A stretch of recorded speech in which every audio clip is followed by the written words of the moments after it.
Dear students, यहाँ पर आज हम ऑर्गेनिज्म एंड पॉपुलेशन का एक इम्पोर्टेंट टॉपिक ले रहे हैं जो कि सीबीएसई के में है और साथ में ही नीट में अगर हम बात करें तो बहुत ज़्यादा इम्पोर्टेंट है। आपके एनसीईआरटी बेस्ड हम बात कर रहे हैं। टॉपिक है हमारा जो हमारे अलग अलग तरीके के एक तरीके से कहें दें रिस्पॉन्सेस टू एबायोटिक फैक्टर्स। जो हमारे लिविंग ऑर्गेनिज्म होते हैं वो किस प्रकार से एबायोटिक फैक्टर्स के अगेंस्ट रिस्पॉन्स करते हैं। यानी कि हमारा यहाँ पर टॉपिक क्या है, रिस्पॉन्सेस टू एबायोटिक फैक्टर्स। आपको पता है हमारे मेजर एबायोटिक फैक्टर्स कौन कौन से हैं। अगर हम मेन बात करते हैं तो एक टेम्परेचर होता है जो सबसे इंपॉर्टेंट फैक्टर्स होता है। मेजर एबायोटिक फैक्टर में टेम्परेचर सबसे ज़्यादा इंपॉर्टेंट है, आपको पता है। दूसरा इंपॉर्टेंट फैक्टर कौन होता है यहाँ पर, अगर सेकेंड इंपॉर्टेंट की बात करें तो वाटर जो होता है वो दूसरा सबसे इंपॉर्टेंट एबायोटिक फैक्टर होता है। तीसरा जो इंपॉर्टेंट फैक्टर होता है वो होता है लाइट, और चौथा इंपॉर्टेंट फैक्टर जो है वो है सोइल। क्लियर। तो ये चार हमारे मेन एबायोटिक फैक्टर्स होते हैं। ठीक, इनके अगेंस्ट जो हमारे लिविंग होते हैं वो किस तरीके से रिस्पॉन्सेस करते हैं, अलग अलग कंडीशंस में किस तरीके से रिस्पॉन्स करते हैं, उनकी हम यहाँ पर बात कर रहे हैं, रिस्पॉन्सेस टू एबायोटिक फैक्टर। ध्यान रखना, कोई भी ऑर्गेनिज्म जो है अगर वो एक्सटर्नल इन्वायरमेंट चेंज हो रहा है उसके साथ अगर इंटरनल इन्वायरमेंट को कांस्टेंट रख पाता है, यानी कि इंटरनल इन्वायरमेंट में टेम्परेचर की हम बात करें प्लस उसमें ओस्मो रेगुलेशन की हम बात करें, यानी कि सोल्ट का जो कॉन्सेंट्रेशन वाटर और आयंस का जो बैलेंस होता है, इन दोनों को जो कर पाते हैं उन इस प्रोसेस को हम क्या कहते हैं, होम्योस्टेसिस कहते हैं। यानी कि एक्सटर्नल इन्वायरमेंट के साथ में इंटरनल इन्वायरमेंट का क्या होना, बैलेंस होना। यानी कि अगर बाहर का इन्वायरमेंट चेंज भी हो रहा है तो अंदर का इन्वायरमेंट कांस्टेंट होना, इस प्रोसेस को यानी कि टेम्परेचर प्लस ओस्मो रेगुलेशन दोनों को प्लस करके हम बात करें, इस प्रोसेस को क्या कहा जाता है, होम्योस्टेसिस कहा जाता है। क्लियर। तो कुछ ऐसे ऑर्गेनिज्म होते हैं जो होम्योस्टेसिस को मेंटेन कर पाते हैं। हालांकि होम्योस्टेसिस की अगर हम बात करें तो कई हद तक इसको आर्टिफिशियल तरीके से भी मेंटेन किया जा सकता है। अगर आर्टिफिशियली हम बात कर दें तो जैसे कि आप देखा है अपने की, जैसे गर्मी आपको लगने लगती है बहुत ज़्यादा, तो गर्मी में आप क्या करने लग जाते हैं, आप एसी कूलर फैन ये सब कुछ आप क्या कर देते हैं, ऑन कर देते हैं। ऐसे में क्या होने लग जाता है, वो जो पूरा हमारा इन्वायरमेंट है वहाँ का, एक रूम की हम बात करें, वो क्या हो जाता है, पूरा का पूरा ठंडा हो जाता है। ऐसे में हम क्या कर लेते हैं, इससे हमारी बॉडी भी ठंडी हो जाती है और एक तरीके से हम कहते हैं आर्टिफिशियल तरीके से हम इसको मेंटेन कर पाते हैं। पर एक आर्टिफिशियल तरीका ये नेचुरल तरीका नहीं है। यहाँ पर हम बात करते हैं नेचुरल तरीके की, तो मेनली कितने तरीके की प्रोसेस होती हैं, चार तरीके के ऑर्गेनिज्म होते हैं मेनली, जो एबायोटिक फैक्टर्स पे रिस्पॉन्सेस के बेसिस पर हम उनको चार कैटेगरी में डिवाइड करते हैं। कौन कौन सी चार कैटेगरी, एक होती है रेगुलेटर, एक होते हैं रेगुलेटर, एक होते हैं कन्फर्मर,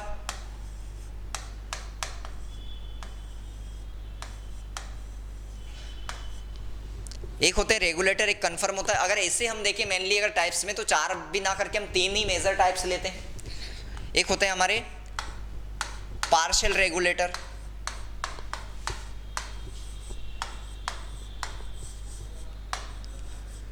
पार्शियल रेगुलेटर। तो इस तरीके के तीन तरीके के हमारे मेन ऑर्गेनिज्म बन जाते हैं। इस ग्राफ से आपको समझने में इसकी हेल्प होगी। ये हमारी एक एक्स एक्सिस और ये वाई एक्सिस है। क्लियर। एक्स एक्सिस पर हमने मान लो एक्सटर्नल कंडीशन ले ली है, यानी कि एक्सटर्नल इन्वायरमेंट है हमारा, और इधर साइड हम वाई एक्सिस पर इंटरनल इन्वायरमेंट ले रहे हैं, यानी कि बॉडी का जो अंदर का इन्वायरमेंट होता है उसको हम यहाँ पर वाई एक्सिस पर ले रहे हैं। तो एक्सटर्नल और इंटरनल इन्वायरमेंट हमारा ये है। कोई भी ऐसा ऑर्गेनिज्म है जो एक्सटर्नल इन्वायरमेंट चेंज हो रहा है पर इंटरनल इन्वायरमेंट उसका क्या है, कांस्टेंट है। समझना, अगर एक्सटर्नल इन्वायरमेंट क्या हो रहा है, चेंज हो रहा है, बट उसके बाद भी जो इंटरनल इन्वायरमेंट है वो कैसा है, कांस्टेंट है, तो इन ऑर्गेनिज्म को हम क्या कहते हैं, ये जो हमारा है इनको हम क्या कहेंगे, रेगुलेटर कहेंगे। क्या कहेंगे? रेगुलेटर कहेंगे। यानी कि एक्सटर्नल इन्वायरमेंट चेंज होने की वजह से इंटरनल इन्वायरमेंट पे कोई फर्क नहीं पड़ता। जैसे हमारी बॉडी हुई, हमारी बॉडी का टेम्परेचर हमेशा 37 डिग्री सेल्सियस मेंटेन रहता ही रहता है, चाहे गर्मी हो, ठंड हो या कुछ भी हो।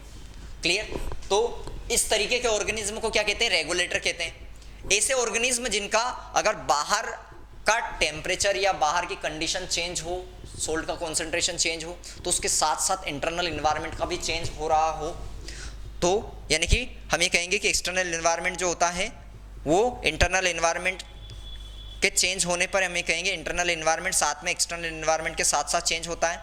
तो इस तरीके के ग्राफ बनेगा आपका डायरेक्टली प्रोपोर्शनलिटी वाला। इन ऑर्गेनिज्म को हम क्या कहेंगे? कन्फर्मर कहेंगे। क्लियर? कुछ ऑर्गेनिज्म ऐसे होते हैं जो एक लिमिट तक क्या कर पाते हैं? टेम्परेचर को रेगुलेट कर पाते हैं और उसके बाद में वो क्या हो जाते हैं? एक लिमिट तक वो टेम्परेचर को रेगुलेट कर पाते हैं और उसके बाद में वो क्या हो जाते हैं? हम ये कहेंगे कि कन्फर्मर हो जाते हैं। यानी कि फिर बाद में उनका चेंज होता जाता है। या फिर दूसरे तरीके से भी हम कह सकते हैं कि एक हद तक, एक लिमिट तक उनमें क्या होता है, जैसे जैसे एक्सटर्नल इन्वायरमेंट चेंज हो रहा है वैसे वैसे इंटरनल इन्वायरमेंट साथ में चेंज होता है।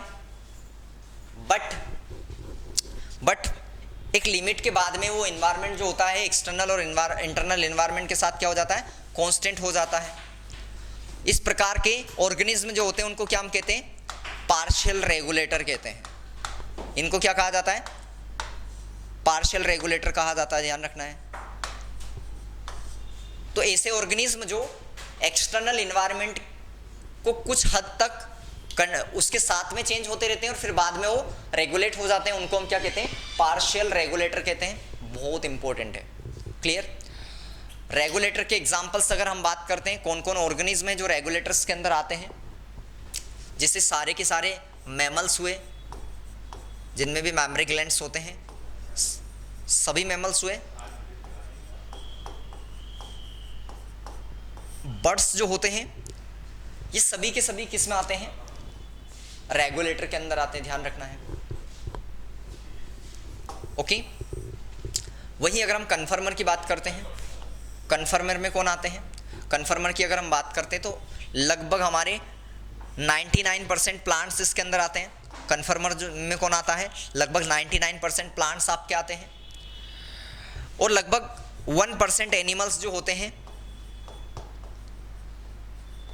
लगभग एनिमल्स में हम बात करेंगे तो आपके एनिमल्स मैक्सिमम कैसे होते हैं? इसमें होते हैं मैमल्स, बर्ड्स में। यहाँ पर भी मैमल्स भी जो होंगे लगभग 70% मोर देन आपके एनिमल्स इसके अंदर आएंगे, क्योंकि मैक्सिमम एनिमल्स भी जो है टेम्परेचर को रेगुलेट नहीं कर पाते, ध्यान रखना है। पार्शियल रेगुलेटर की अगर हम बात करते हैं तो पार्शियल रेगुलेटर में कई सारे एग्जांपल्स हो सकते हैं जो कई हद तक रहते हुए, जिसमें एनिमल्स आते हैं मेनली। तो जो इन्वर्टिब्रेट एनिमल होते हैं वो इसके एग्जांपल्स हैं। क्लियर? बहुत इंपॉर्टेंट पार्ट है, अच्छे से याद रखना है इस पार्ट को। कभी कभी एनिमल्स क्या करते हैं, इन कंडीशंस से बचने के लिए कुछ अलग तरीके अपना लेते हैं। यानी कि अनफेवरेबल कंडीशन से बचने के लिए क्या कर लेते हैं? कुछ अलग अलग तरीके अपना लेते हैं। जैसे एक तरीका हुआ उसमें माइग्रेशन हुआ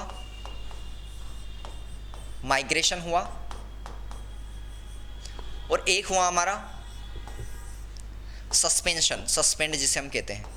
ये दो इंपॉर्टेंट तरीके हैं जो कि अनफेवरेबल कंडीशन से बचने के लिए अपनाए जाते हैं। जैसे हम हमारे ह्यूमन के कॉन्टेक्स्ट में अगर बात करते हैं सिंपल सी, जैसे कि कोई दिल्ली में गर्मी ज़्यादा होती है गर्मी के सीज़न में, तो लोग वहाँ से शिमला चले जाते हैं ताकि जब तक गर्मी रहे तब तक वो वहाँ पर अच्छे तरीके से रह पाए। यानी कि एक तरीके से हम ये कह रहे हैं, नॉर्मल ह्यूमन की बात करें, पर एनिमल्स में क्या होती है, कंडीशंस जो होती है अनफेवरेबल होती है। यानी कि वो रिप्रोडक्शन नहीं कर पाते हैं, उनको फूड सही तरीके से नहीं मिलता है। तो ऐसी कंडीशन से वो बचने के लिए क्या करते हैं, दूसरी जगह पर कुछ अगर अपने प्लेसेस को चेंज कर लेते हैं तो उसको माइग्रेशन कहा जाता है। जैसे एक पॉपुलर हम अगर बात करते हैं तो साइबेरिया से बर्ड्स आती है जिनको हम साइबेरियन क्रेन कहते हैं। साइबेरिया से जो बर्ड्स आती है उनको हम क्या कहते हैं, साइबेरियन क्रेन कहते हैं। ये हर साल लगभग वहाँ पर जो ठंड का हम ये कहते हैं कि मौसम होता है ठंडे समय में, ये हमेशा क्या होती है, इंडिया में जो भरतपुर नेशनल पार्क है, भरतपुर में नेशनल पार्क कौन सा? केवला देव, केवला देवी नेशनल पार्क जो है आपका हमारे इंडिया में।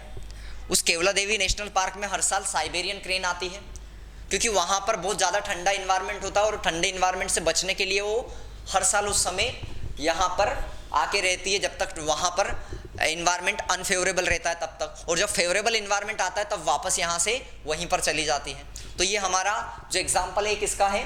माइग्रेशन का, यानी कि जो अलग अलग ऑर्गेनिज्म होते हैं वो अनफेवरेबल कंडीशन से बचने के लिए अपने प्लेसेस को चेंज कर लेते हैं टेम्पररीली, और वापस जब फेवरेबल कंडीशन आती है तो वहीं पर लौट आते हैं। इसको हम क्या कहते हैं? माइग्रेशन कहते हैं। अगला इंपॉर्टेंट है आपका सस्पेंशन। सस्पेंशन का मतलब क्या होता है? यहाँ पर सस्पेंशन का मतलब है कि जब अनफेवरेबल कंडीशन हो तो कुछ समय के लिए मेटाबॉलिक एक्टिविटीज़ को क्या कर देना, मेटाबॉलिक एक्टिविटीज़ जो होती है उसको स्लो कर लेना। इस कंडीशन को हम क्या कहते हैं? सस्पेंशन कहते हैं। जैसे अगर हम बात करें सीड के अंदर, सीड की डोरमेंसी होती है, यानी कि सीड जो होता है जब तक वो नॉर्मली, आपने देखे हैं कई सारे सीड्स जो होते हैं उनका एक जो पीरियड होता है, अगर हम उनकी ग्रोइंग फेज की बात करें, कुछ सीड ऐसे होते हैं जो कि 20-20 साल तक, 50-50 साल होने के बावजूद भी उसके बाद भी क्या हो सकते हैं? ग्रो हो सकते हैं। अगर उनको डबल से एक तरीके से हम ये कहें कि बोया जाए अगर डबल से, तो ग्रो हो सकते हैं। कुछ वहीं पर अगर हम बात करें तो कुछ जो सीड्स होते हैं वो केवल उनका जो पीरियड्स होता है, ग्रोइंग पीरियड जिसे हम कह सकते हैं, वो क्या होता है? केवल 1 से 2 महीने होता है। तो जो सीड लंबे समय के लिए रहते हैं वो क्या करते हैं? उनकी रेस्पिरेशन रेट को स्लो कर लेते हैं, जिसको हम डोरमेंसी पीरियड कहते हैं। तो डोरमेंसी पीरियड में वो अपने रेस्पिरेशन रेट को स्लो कर देते हैं और ऐसे में उनको कम से कम एनर्जी की रिक्वायरमेंट रहती है ऐसी कंडीशंस में, ध्यान रखना। तो इसको हम सस्पेंशन कह सकते। कई सारे हमारे जू प्लैंक्टन्स होते हैं जो कि मेराइन वाटर में रहते हैं या फ्रेश वाटर में रहते हैं, वो भी इस तरीके से डोरमेंसी को अपनाते हैं। हाइबरनेशन हुआ, एस्टिनेशन हुआ, हाइबरनेशन और एस्टिवेशन वो भी हमारे किसके एग्जाम्पल है? सस्पेंशन के एग्जाम्पल्स हैं। तो ये बहुत इंपॉर्टेंट है, ध्यान रखना है। आपके एग्जाम में ये क्वेश्चंस पूछे जाते हैं, चाहे CBSE 12th की हम बात करें या नीट में लाइन टू लाइन आपके NCERT से बेस्ड क्वेश्चन आते हैं। ओके, तो इन सारे कॉन्सेप्ट को अच्छे से आपको समझना है। वीडियो को लाइक जरूर करें, कमेंट करके जरूर बताएं। मिलते हैं नेक्स्ट लेक्चर में।